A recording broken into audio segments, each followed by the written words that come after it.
8 minute में operation मुकम्मल, चारों दहशतगर्दों को हलाक कर दिया गया था। DG ranger Sindh major general Umar Bukhari की न्यूज़ कॉन्फ्रेंस। कहा 10:02 पर गाड़ी में सवार 4 दहशतगर्द आए और सीधी फायरिंग की। 2 को पहली एंट्रेंस पर हलाक किया गया। 10:10 तक चारों दहशतगर्दों को मार दिया गया था। स्लीपर सेल्स की मदद के बगैर हमला मुमकिन नहीं था। रॉक की बौखलाहट सबके सामने है।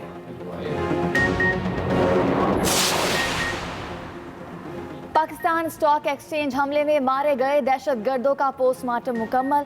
चारों की उम्र 22 से 30 साल के दरमियान है। टी शर्ट्स, जीन्स और ट्राउजर पहन रखे थे। हमले में मुलविस एक दहशतगर्द की शनाख्त कर ली गई। पुलिस फ्रांसिक टीम भी जाए वकुआ पर पहुंच गई।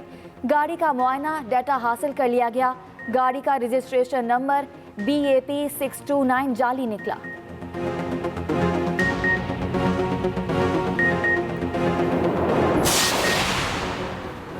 दहशतगर्दों के बुज़दिलाना हमले के बावजूद सरमायाकारों के हौसले बुलंद।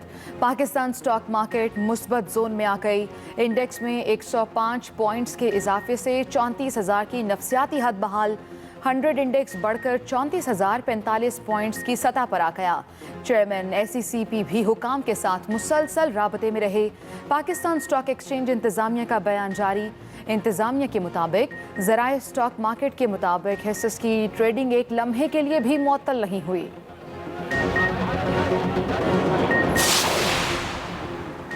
वज़ीर आज़म इमरान खान की पाकिस्तान स्टॉक एक्सचेंज पर दहशतगर्द हमले की मजम्मत। कहा पूरी कौम को अपने बहादुर जवानों पर फख्र है। शोधा के लवाहिकीन से दिली हमदर्दी और जख्मियों की सेहतयाबी के लिए दुआ गो हूँ। वज़ीर आला सिंध मुराद अली शाह का IG सिंध को टेलीफोन, तफसीली रिपोर्ट तलब कर ली। गवर्नर सिंध इमरान इस्माइल की भी मजम्मत। कहा स्टॉक एक्सचेंज को सिक्योरिटी फराहम करना पुलिस की जिम्मेदारी है।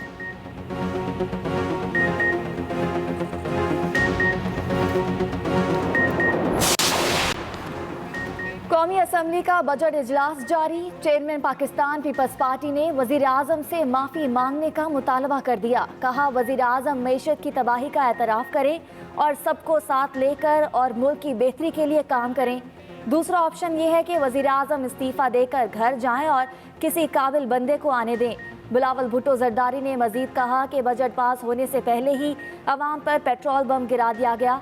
पेट्रोलियम मसनूआत की कीमतों में इजाफा अवाम की जेबों पर डाका है। जो नोटिफिकेशन ओगरा ने करना था वो कोई वजीर कैसे कर सकता है।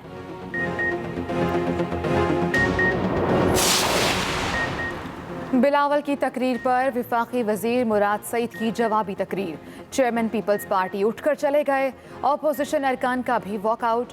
विफाकी वजीर मुराद सईद ने कहा इमरान खान को चैलेंज करने वाला ऐवान से भाग गया। कोरोना पर वजीर आज़म की स्मार्ट लॉकडाउन की हिकमत अमली की पूरी दुनिया ने तारीफ की है।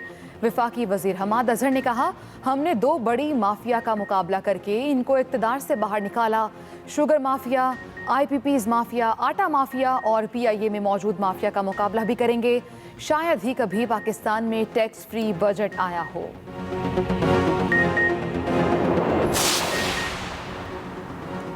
कौमी असम्बली में फवाद चौधरी और ख्वाजा आसिफ के दरमियान सख्त जुमलों का तबादला।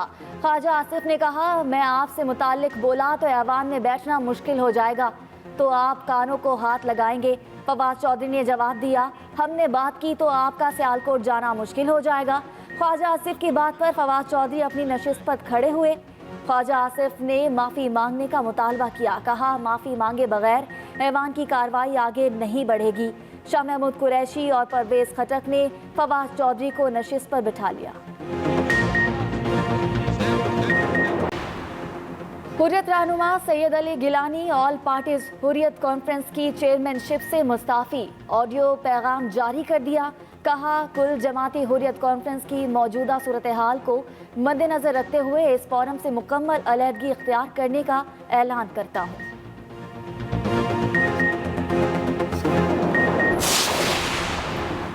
कोरोना वायरस की वजह से बंद गुरुद्वारा दरबार साहब करतारपुर दोबारा खोल दिया गया। 16 मार्च से बंद गुरुद्वारा दरबार साहब में मजहबी रसूमात का दोबारा आगाज। 2 रोज़ पहले वज़ीर ख़ारजा शाह महमूद कुरैशी ने महाराजा रंजीत सिंह की बरसी पर गुरुद्वारा दरबार साहब खोलने का ऐलान किया था। सिख कौम का वजीर आजम इमरान खान, शाह महमूद कुरैशी और आर्मी चीफ से इजहार तशक्कुर।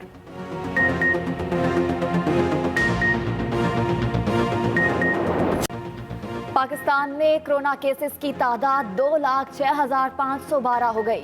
मजीद 49 अमवात के बाद जाबाक अफराद की मजमूई तादाद 4,167 तक जा पहुंची। सिंध में 80,446, पंजाब में 74,778, खैबर पख्तूनख्वा में 25,778 और बलोचिस्तान में 10,374 केसेस, इस्लामाबाद में 12,643, आज़ाद कश्मीर में 1,049 और गिलगित बल्तिस्तान में 1,442 मरीज जेर इलाज हैं। 2,437 मरीजों की हालत तशवीशनाक, 95,407 मरीज। सुप्रीम कोर्ट में डैनियल पर्ल कत्ल केस की समाअत, मुल्जिमान की बरियत का फैसला मुअत्तल करने की इस्तदा मुस्तरद। जस्टिस मुशीर आलम ने कहा, बरियत के हुक्म को ठोस वजह के बगैर कैसे मुअत्तल किया जा सकता है? फैसले में कोई सकम हो तब ही मुअत्तल हो सकता है। हुकूमत चाहे तो MPO में तोसी कर सकती है। सिंध हुकूमत के वकील ने कहा, मुल्जिमान बैनुल-अक़वामी दहशतगर्द हैं। जस्टिस याहिया खान आफरीदी ने कहा, मुल्जिमान की बरियत के बाद आप उनको कैसे दहशतगर्द कह सकते हैं? मजीद समाअत सितंबर तक मुलतवी कर दी गई। वज़ीर आज़म इमरान खान की ज़ेर सदारत विफ़ाक़ी काबीना का इजलास कल होगा। काबीना अरकान 12 निकाती एजेंडे पर गौर करेंगे। कोरोना की मौजूदा सूरत हाल के साथ मुल्क के सियासी और मुआशी मामलात पर भी तबादला ख्याल होगा। विफ़ाक़ी काबीना EOBI पेंशनर्स की पेंशन में इजाफे का फैसला करेगी। वज़ारत दाखिला की जानिब से ममनुआ असलहा लाइसेंस के इजरा का मामला एजेंडे में शामिल है।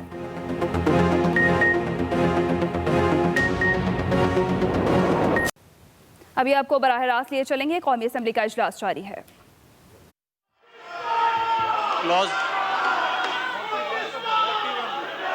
हमाद साहब प्लीज, हमाद साहब प्लीज दोबारा पढ़ ले प्लीज। Class 10 amendment. स्पीकर साहब, क्लॉज 9 तो हो गया, 9 तो हमने पास कर दिया। आपकी आवाज में क्लॉज 10। हाँ, आपने class 10 class 10 amendment please. Clause 10. I'd like to move that in the finance bill as introduced in the National Assembly, clause 10 shall be omitted. जी, a second amendment standing of the Miss Shahida Rahmani and Shagufta Jamani. Shahida Rahmani please. Shagufta Jamani please.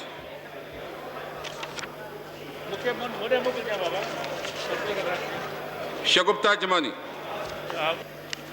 Janaab Speaker, I rise to move that in the Finance Bill 2020 as introduced in the National Assembly in Clause 10, Part 1, in Column 3 of Table 1, for the words 1 lakh per canal and 2 lakh per canal, the words 50,000 per canal and 100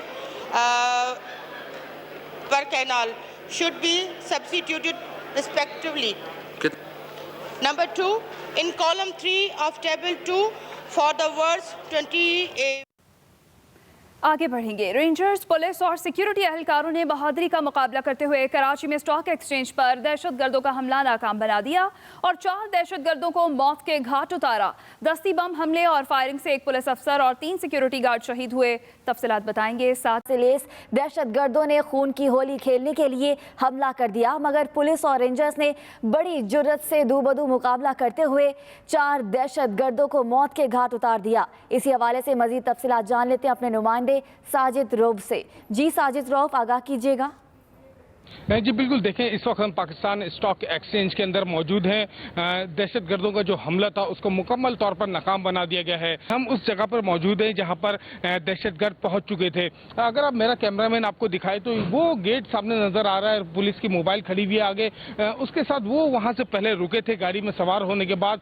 2 दहशतगर्द उसी gate पर जो है वो police एहलकार जो तैनात थे उनकी firing से वो हलाक हुए, जबकि 2 दहशतगर्द जो है वो भागते हुए जो है फायरिंग करते हुए अंदर दाखिल हुए। यहाँ पर जो है क्रॉस फायरिंग का तबादला हुआ है। पुलिस एहलकार यहाँ पर मौजूद थे। ये पीछे ऑफिस भी बना हुआ है, आप सिक्योरिटी ऑफिस भी बना हुआ है, इसमें भी देख सकते हैं कि गोलियों के निशान जो है वो लगे हुए हैं। शीशे टूटे हुए हैं। यहाँ दहशतगर्दों और पुलिस के दरमियान जो है फायरिंग का तबादला हुआ है। तीसरा जो दहशतगर्द बताया जा रहा था कि जो हलाक हुआ है वो इस जगह हुआ। ये चौकी बनी हुई है, इस चौकी के पीछे जो है यहाँ पर जो बाहर गेट से जो सिक्योरिटी एहलकार यहाँ पर तैनात थे उन्होंने फायरिंग किया है और फायरिंग करके तीसरे सिक्योरिटी गार्ड को जो है वो इस मकाम पर जो है वो फायरिंग करके हलाक किया गया है। ये एक और चेक पोस्ट यहाँ पर बनी हुई है। यहाँ पर चौथा दहशतगर्द जो है वो उसको यहाँ पर हलाक किया गया है। ये जो दहशतगर्द है इसको ये कि कराची ऑक्सफोर्ड की बिल्डिंग के ऊपर एक चौकी बनी है, वहां से जो है इसको शूट किया गया है। वहां से जो एहलकार वहां पर तैनात थे उनको यहाँ पर शूट करके इसको चौथे दहशतगर्द को भी हलाक कर दिया गया है। ये रास्ता जो है मरकजी रास्ता ये स्टॉक एक्सचेंज की तरफ जाता है, ताहम दहशतगर्दों को इससे आगे बढ़ने नहीं दिया गया है। अगर हम ये कहें कि दहशतगर्द जो कराची स्टॉक एक्सचेंज की बिल्डिंग में नहीं दाखिल हो सके तो ये बात बिल्कुल दुरुस्त होगी। हमारी पुलिस, रेंजर्स और दीगर सिक्योरिटी फोर्सेस जितने भी थी यहाँ पर उन्होंने इस दहशतगर्द मंसूबे को मुकम्मल तौर पर नाकाम बनाया है। जी ठीक है, बहुत शुक्रिया साजिद रऊफ। स्टॉक एक्सचेंज हमले में 4 दहशतगर्दों को हलाक किया गया। डीजी रेंजर्स और कराची पुलिस चीफ की मीडिया ब्रीफिंग। कहा 10:02 पर दहशतगर्द गाड़ी पर आए थे। 2 दहशतगर्दों को पहली चेक पोस्ट पर मार दिया गया। 2 ने आगे बढ़ने की कोशिश की। 10:10 पर 4 दहशतगर्दों को हलाक कर दिया गया। दहशतगर्दों की फायरिंग से कुछ शहरी भी जख्मी हुए। इमारत के दाखिली रास्ते पर ही दहशतगर्दों को मार दिया गया। मजीद कहा यह हमला किसी खुफिया एजेंसी के बगैर नहीं हो सकता। आपको अपडेट करें, उनकी जानिब से यह भी कहा गया कि यह हमला किसी खुफिया एजेंसी के बगैर नहीं हो सकता। 10:10 पर 4 दहशतगर्दों को हलाक कर दिया गया। दहशतगर्दों की फायरिंग से कुछ शहरी भी जख्मी हुए। इमारत के दाखिली रास्ते पर ही दहशतगर्दों को मार दिया गया। उन्होंने मजीद क्या कहा, ये सुनते हैं। 4 दहशतगर्द थे, वो जब आउटर बैरियर पर आए तो उन्होंने एक थोड़ा स्ट्रे बुलेट्स फायर की जिससे कुछ सिविलियन पासरबाई जख्मी हुए, जिनकी तफसीलात मैं आपको बताता हूं।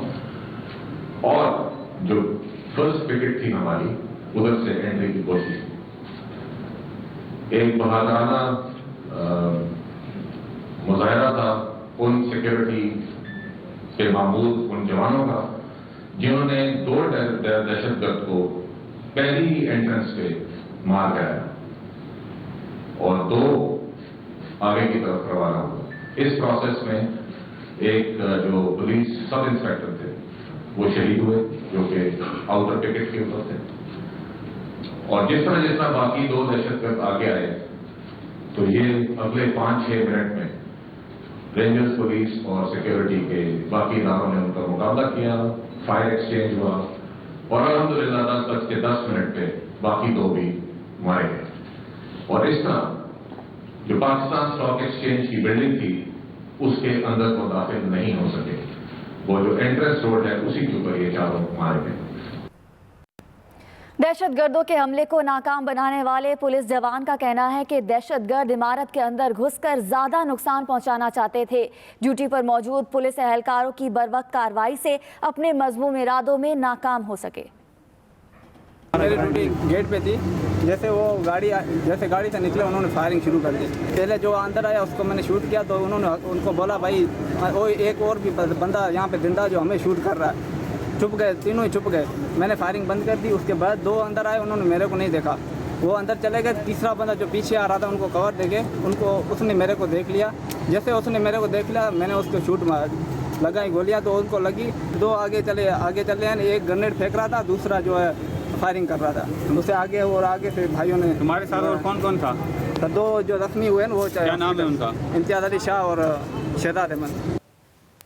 अभी आपको बराह रास्त ये चलेंगे कौमी असम्बली, जहां पर वफाकी बजट मंजूर कर लिया गया है। बजट की मंजूरी का अमल जारी था और बजट को अब मंजूर कर लिया गया है। शुक्रवार बजट की मंजूरी हुई है। आपको अपडेट कर रहे हैं, कौमी असम्बली में वफाकी बजट को मंजूर कर लिया गया है। मंजूरी का अमल कुछ देर कबल से शुरू हुआ था और शुक्रवार इस बजट की मंजूरी दी गई है। और इस वक्त आपको बताएं कि कौमी असम्बली में बजट मंजूर कर लिया गया है। आपको अपडेट कर रहे हैं। कौमी असम्बली में वफाकी बजट मंजूर कर लिया गया है। कौमी असम्बली का इजलास जारी था। कौमी असम्बली ने फाइनेंस बिल 2020-21 मंजूर कर लिया।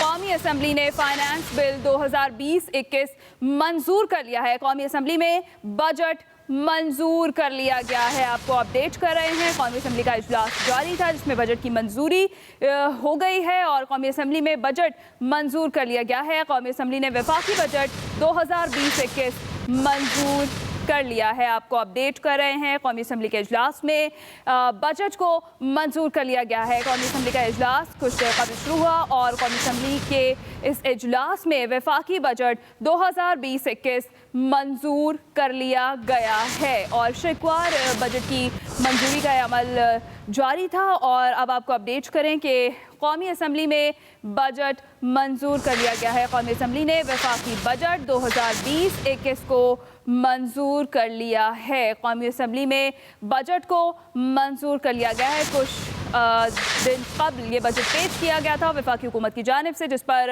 अपोजिशन की जानिब से शदीद एहतजाज भी किया जा रहा था, लेकिन आज कौमी असम्बली में इस बजट को मंजूर कर लिया गया है। कौमी असम्बली ने वफाकी बजट 2020-21 मंजूर कर लिया है। आज सुबह चंद दहशतगर्दों ने, जो कि आम थे राशन कोफ और ऑटोमेटिक के साथ, उन्होंने स्टॉक एक्सचेंज की बिल्डिंग के ऊपर हमला किया। वो पहले पार्किंग लॉट में आए और वहाँ से अंदर दाखिल होने की कोशिश की। उस वक़्त लॉ एनफोर्सिंग एजेंसीज ने उनका मुकाबला किया और जो ही पहला दहशतगर्द अंदर दाखिल होने की कोशिश की वो मार दिया गया। लेकिन उसके बाद उसके साथी जो थे वो भी अंदर घुस आए और फायरिंग के तबादले में वो चारों दहशतगर्द जो है वो भी कैफे किरदार को पहुंच चुके हैं और चंद हमारे अफराद जिनकी तादाद सो फार 4 बताई जा रही है, वो लॉ एनफोर्सिंग एजेंसी के आदमी वो भी शहीद हुए हैं। इस वक्त रेंजर्स और other law enforcing agency police ने बिल्डिंग को मुहासरे में लिया हुआ है और उसकी क्लियरेंस कर रहे हैं और इंशाअल्लाह ताला बड़ी जल्दी क्लियरेंस हो जाएगी। इस स्टेज के ऊपर इन्वेस्टिगेशन जो है वो शुरू हो चुकी है और इंशाअल्लाह ताला बड़ी जल्दी जो इनके मास्टरमाइंड हैं उन तक भी पहुंचा जाएगा।